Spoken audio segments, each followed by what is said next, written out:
हम आशा करते हैं कि आप लोग भी अच्छे होंगे। और इस कोरोना काल में हम लोग ऑनलाइन और ऑफलाइन के माध्यम से अपने विद्यार्थियों को बोर्ड परीक्षा की बेहतर तैयारी के लिए तत्पर हैं। आप सभी को इसके पहले भी वीडियो बनाकर ट्रेगन को दिया गया था। अभी हम लोग क्लास 10 के सर्किल जिसको बोलते हैं वृत्त, इस वृत्त से रिलेटेड हम लोग बाबू कुछ टॉपिक को पढ़ेंगे जिसे आप लोग ध्यान से देखेंगे। वृत्त से भी आपके बोर्ड एग्जाम में अच्छे क्वेश्चन पूछे जाते हैं। उन क्वेश्चनों को आप सभी विद्यार्थी बेहतर ढंग से समझने का प्रयास करेंगे। सबसे पहले हम आप लोग हाईलाइट बता रहे हैं वृत्त। क्या पढ़ रहे हैं बाबू? वृत्त। इस वृत्त को इंग्लिश में बोलते हैं सर्किल। क्या बोलते हैं? सर्किल। कोई पूछे वृत्त किसे कहते हैं तो किसी निश्चित बिंदु के चारों ओर, कौन बाबू? चारों ओर जो आकृति बनाई जाती है, जो आकृति बनाई जाती है उसे वृत्त कहा जाता है। जितने भी आप फुटबॉल देखे, फुटबॉल भी एक तरह का वृत्त होता है। गेंद देखे, गेंद भी एक तरह का क्या होता है। अब आपको बताएंगे इस वृत्त से रिलेटेड बाबू। सबसे पहले हम लोग को पढ़ना होता है केंद्र। क्या पढ़ना होता है? जिसको बोलते हैं सेंटर। क्या बोलते हैं? सेंटर। फिर आपसे पूछे केंद्र है तो क्या है? वृत्त के मध्य बिंदु को केंद्र कहा जाता है। ये वृत्त है बाबू। इसके बीच में जो बाबू सेंटर होते हैं, जो बाबू बिंदु होते हैं मध्य बिंदु, तो वृत्त के मध्य बिंदु को बोलो वृत्त के मध्य बिंदु केंद्र कहा जाता है। केंद्र को ओ से सूचित किया जाता है। याद हो गया? Yes sir. दूसरा आप लोग को पढ़ना होता है परिधि। क्या पढ़ना होता है? परिधि। जिसको बोलते हैं सरकुम। क्या बोलते हैं? सरकुम। कोई पूछे परिधि है तो क्या है तो बोलिएगा कि वृत्त के केंद्र के, बोलो वृत्त के केंद्र को चारों ओर के क्षेत्र को, चारों ओर के क्षेत्र को परिधि कहा जाता है। आप परिधि को बाबू सी से, किससे बाबू? सी से सूचित किया जाता है। इट इज डिनोटेड बाय सी। इसलिए वो सी बराबर सूत्र होता है क पाइया क पाइया। याद हो गया? Yes sir. वृत्त के केंद्र के चारों ओर के क्षेत्र को परिधि कहा जाता है। परिधि को सी से सूचित किया जाता है। सी बराबर क पाइया। तीसरा वो आप लोगों को पॉइंट पढ़ना होता है जिसको बोलते हैं बाबू त्रिज्या। क्या बोलते हैं? त्रिज्या को बोलते हैं इंग्लिश में रेडियस। क्या बोलते हैं? रेडियस। ये आपसे पूछे वो कि रेडियस किससे कहते हैं? रेडियस क्या चीज? रेडियस। तो ये केंद्र है बाबू। तो केंद्र को किससे? ओ से। बोलो बाबू। ओ से। केंद्र के चारों ओर के क्षेत्र को परिधि बोलेंगे। आप परिधि को किससे? सी से। किससे बाबू? सी से। तो कोई पूछे आपसे कि त्रिज्या किसे कहते हैं तो वृत्त के केंद्र, वृत्त के केंद्र और परिधि को मिलाने वाली रेखा को त्रिज्या कहा जाता है। त्रिज्या को किससे बाबू? आर से सूचित किया जाता है। आपको बाबू त्रिज्या के जो सूत्र होता है आर बराबर व्यास बट्टा 2 और बट्टा 2 या d/2 या d/2। आपसे पूछे कि बाबू त्रिज्या किसे कहते हैं तो आप लोग को बोलना है कि वृत्त के केंद्र और परिधि को मिलाने वाली रेखा को त्रिज्या कहा जाता है। त्रिज्या को आर से सूचित किया जाता है। r = d/2। उसके बाद पढ़ना होता है बाबू व्यास। क्या पढ़ना है? व्यास। व्यास को बोलते हैं बाबू डायमीटर। क्या बोलते हैं? डायमीटर। कोई पूछा आपसे व्यास है तो क्या है? सीधा बोलिएगा कि वृत्त के, क्या बोलिएगा बाबू? वृत्त के केंद्र से गुजरने वाली, केंद्र से गुजरने वाली रेखा को कचे बाबू? रेखा को व्यास कहा जाता है। आप व्यास को किससे बाबू? से सूचित किया जाता है। वृत्त के केंद्र से गुजरने वाली रेखा को व्यास कहा जाता है। व्यास को किससे? से सूचित किया जाता है। इसलिए व्यास का सूत्र होता है बाबू 2 गुणे त्रिज्या, 2 गुणे त्रिज्या या d = होता है 2 × r, 2 × r। जब भी आपको व्यास निकालना हो तो त्रिज्या में 2 से गुणा कर दिया जाता है। इसको बोलते हैं बाबू व्यास। क्या बोलते हैं? व्यास। अब इस पे आप लोग क्वेश्चन बताएंगे कि कैसे बोर्ड एग्जाम में क्वेश्चन आते हैं। तो इतना आप लोग को याद कर लेना है। एक बार आपको ट्रेलर बता दे रहे हैं। केंद्र क्या होता है? तो वृत्त के मध्य बिंदु को केंद्र कहा जाता है। इसे ओ से सूचित किया जाता है। केंद्र के चारों ओर के क्षेत्र को परिधि कहा जाता है। अब परिधि को सी से सूचित किया जाता है और सी इक्वल टू सूत्र होता है 2 पाई आर। त्रिज्या को आपको बता दिए कि वृत्त के केंद्र और परिधि को मिलाने वाली रेखा को त्रिज्या कहा जाता है। त्रिज्या को आर से सूचित किया जाता है। आर का सूत्र होता है व्यास बटा 2 या d/2। व्यास क्या होता है? तो वृत्त के केंद्र से गुजरने वाली रेखा को व्यास कहा जाता है और व्यास इक्वल टू सूत्र होता है 2 गुणे त्रिज्या या d बराबर 2 × r। अब इस पर क्वेश्चन बताएंगे नेक्स्ट वीडियो में। फिर ये विद्यार्थी आप सब कैसे हैं? हम आप लोग को अभी वृत्त की फाउंडेशन बताए थे। आप सब कुछ समझ चुके हैं? किसी को कोई डाउट? नहीं सर। अब हम उस पे क्वेश्चन आप लोग को exercise class 10th math exercise 12.1 का पहला क्वेश्चन बता रहे हैं। इस क्वेश्चन को परीक्षा में बहुत बार पूछा गया है। बहुत ऐसे लोग इसको लॉन्ग प्रोसेस से बना देते हैं, लड़के समझ नहीं पाते हैं। और आप लोग को डिस्कवरी ट्रिक्स से पढ़ा रहे हैं बाबू। और डिस्कवरी ट्रिक्स से कमाल देखिए कि आप मिनटों में सवाल को समझ जाइएगा, कहीं भी कोई डाउट क्या होगा? नहीं होगा। क्वेश्चन पहला कह रहा है कि 2 वृत्तों की त्रिज्याएं क्रमशः 19 सेंटीमीटर और 9 सेंटीमीटर है। उस वृत्त की त्रिज्या ज्ञात करें जिसकी परिधि इन दोनों वृत्तों की परिधियों के योग के बराबर है। बाबू यहाँ 2 वृत्त हैं, 2 बहुत छोटा वृत्त है, एक की बहुत त्रिज्या है बाबू r1। क्या बोलेंगे? r1। एक की त्रिज्या r2। केंद्र को किससे?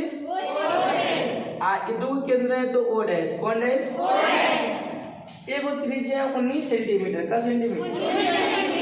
तब r1 इक्वल टू 19 सेंटीमीटर और r2 इक्वल टू 9 सेंटीमीटर। आप दोनों वृत्तों को जोड़िएगा तो एक बड़ा वृत्त बनेगा। कौन वृत्त? बड़ा वृत्त। इस बड़ा वृत्त की त्रिज्या हमको मालूम क्या है? नहीं है। तो बड़ा वृत्त को त्रिज्या को किससे? अब बड़ा r इक्वल टू क्या है बाबू? है ना? इसको सोल्यूशन करते तो लिखते हैं हेयर। क्या लिखते हैं? हेयर यानी यहाँ, हेयर यानी लिखते हैं बाबू r1। क्या लिखेंगे? r1 का वैल्यू दिया है बाबू 19 सेंटीमीटर। 19 सेंटीमीटर। r2 कौन टू? r2 का वैल्यू दिया है बाबू 9 सेंटीमीटर। और बड़ा r का वैल्यू हमको मालूम क्या है? नहीं है। तो बड़ा r इक्वल टू व्हाट है? Yes sir.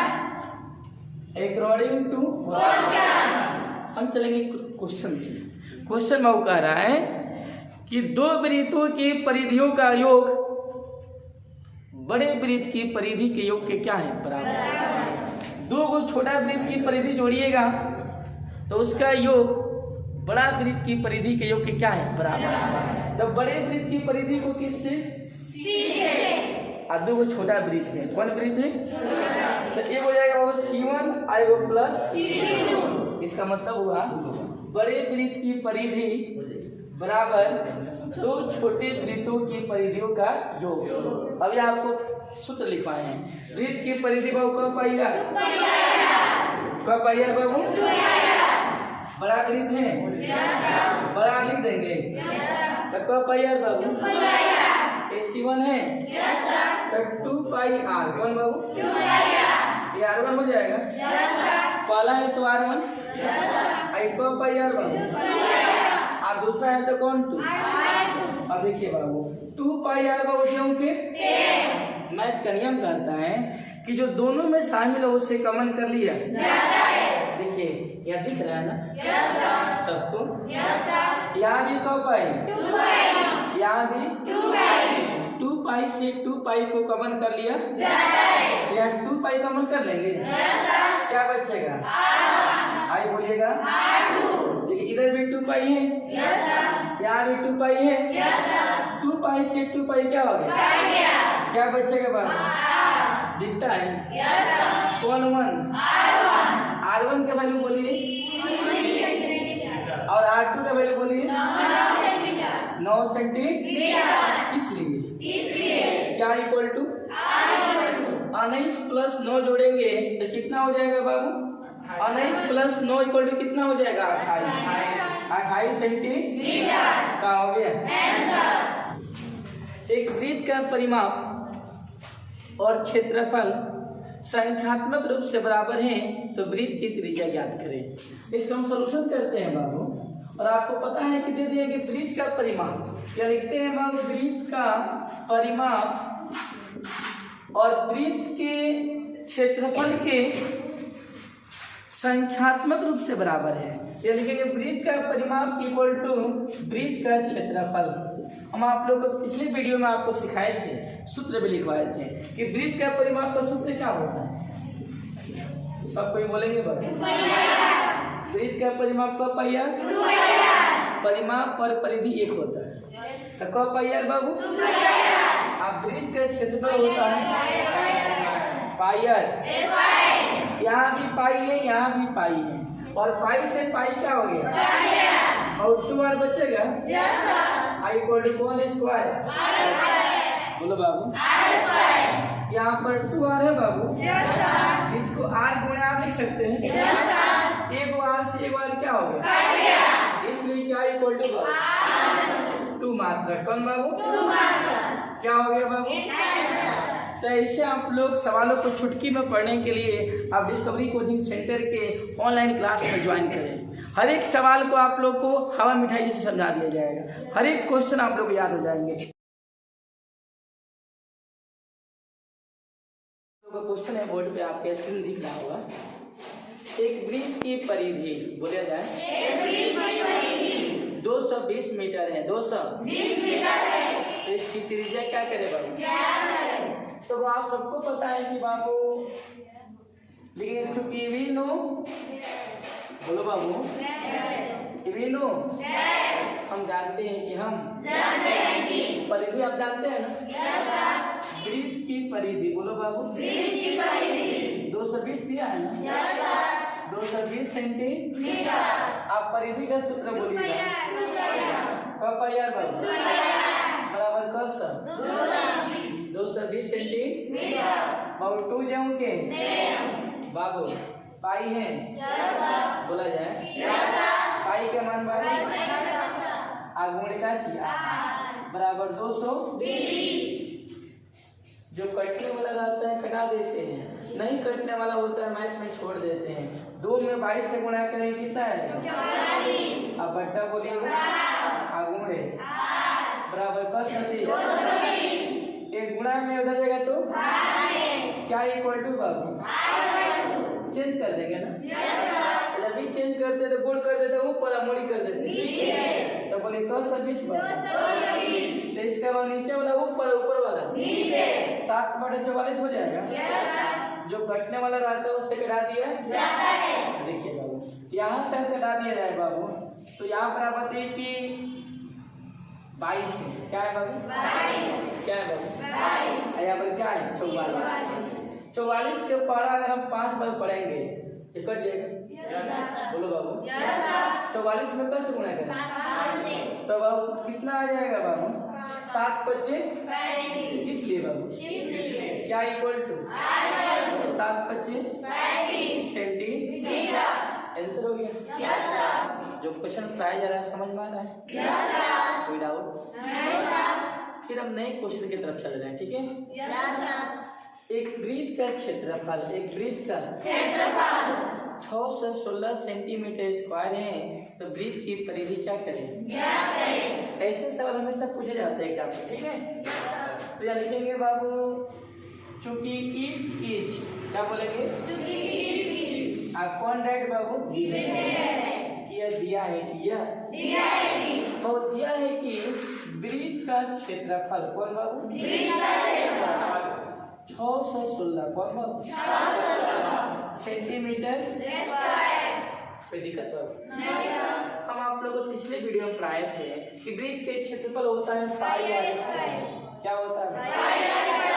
Pi are square. 616 हो जाएगा बाबू।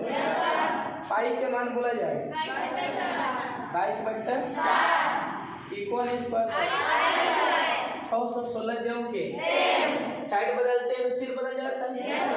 गुणा वाला भाग में भाग वाला हो जाएगा बाबू आर स्क्वायर कौन बाबू? 616 गुणे 7 बटा कितना बाबू? कट जाएगा ना? कट जाएगा। कितना मत तो कटेगा बाबू? देखिए 22 दूनी कितना बाबू? 44। 22 दूनी 44। आप 22 में 616 से डिवाइड भी कर सकते हैं तो 22 दूनी कितना बाबू? 44। यहाँ बाबू 11 में से 4 जाएगा कितना? 7। ये कितना बचेगा बाबू? बोलो बाबू। 5 में से 4 गया फिर क्या बचेगा? 6। और 8 से घटा देंगे तो वो 8 दूनी 16। 8 दूनी 16 कितना बाबू? तो कितना मतलब करता है बाबू? 28। बोलो बाबू। स्क्वायर हटेगा तो क्या इक्वल टू बाबू? कौन ओवर बाबू? रूट 28 × 7 हो जाएगा। 28 को तोड़ दिया 28 को तोड़ेंगे बाबू 2 गुणे 2 2 दूनी 4 4 7 28 गुणे कितना बाबू? रूट के अंदर जोड़ा लगता है बाबू? जिसका जोड़ा लगता है उसे बाहर कर दिया इसलिए क्या इक्वल टू बाबू? 2 2 है तो 2 निकल दिए 2 7 है वो 7 निकाल दिए 7 दूनी कितना? सेंटीमीटर। क्या हो गया बाबू? अब कर है कि इसका हमको परिधि ज्ञात करना है। क्या ज्ञात करना है? अकॉर्डिंग टू वृत्त की परिधि कौन बाबू? आप वृत्त की परिधि बाबू पाई आर 2 पाई 2 बाबू जो के आपके सामने पाई है पाई के मान बाबू आर है बाबू आर के मान कट जाएगा 7 दूनी 22 दूनी 44 और 44 दूनी 28 सेंटीमीटर। क्या हो गया बाबू? कोई दिक्कत?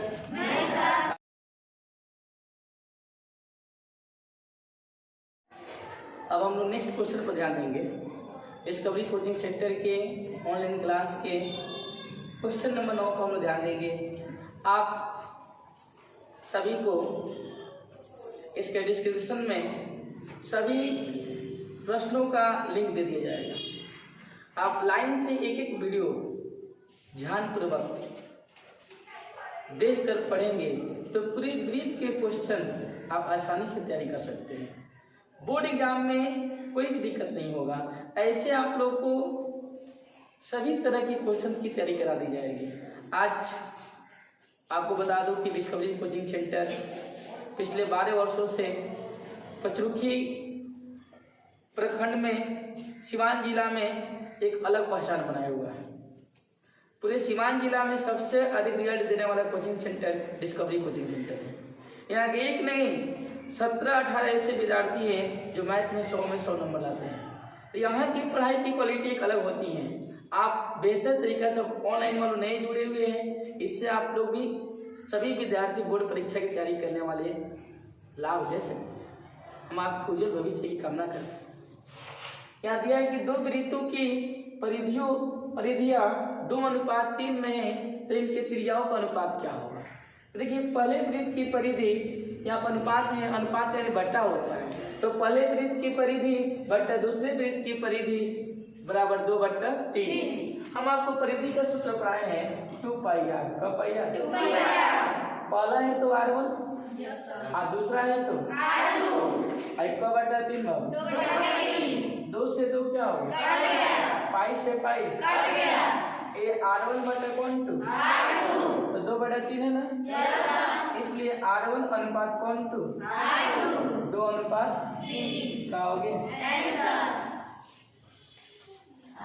तो आप सभी विद्यार्थी को इसमें कोई डाउट नहीं सर? सभी विद्यार्थी ऑनलाइन पढ़ने के लिए अपने YouTube से डिस्कवरी कोचिंग सेंटर या DPS पचरुखी आप सर्च करके आप मैथ के और सभी विषय के सभी प्रश्नों को बेहतर तरीके से आप सॉल्यूशन कर सकते हैं। धन्यवाद।